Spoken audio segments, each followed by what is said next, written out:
تۆزێک گرفتی بازارمانەیە چکە و هەنجیرە خۆتان نەزانن لێکردنەوەکەی وەکو شووتی و کاڵک نییە لێکردنەوەی هەنجیر پێیەکێ وەک زەیتون وایە ئەبێ بگەڕی بە شوێنە دانەدانە بەڵام کیلۆی 1500 دینارێکەکە بە پێی پێویست نییە.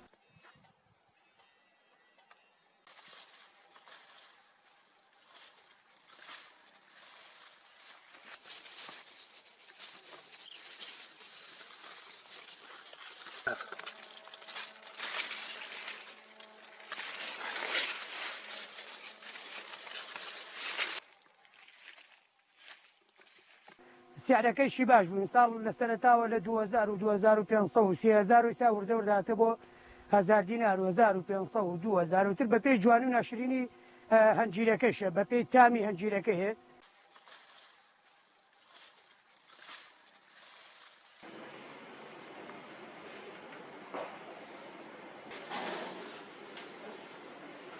ڕۆژانە نزیکەی 300 تەن هەنجیر ئەچێتە ئەلوەی سلێمانی تەنها کە ئێمە ئاگامان لێبێ دیارە ئەلوەکانی تریش بە هەمان شێوە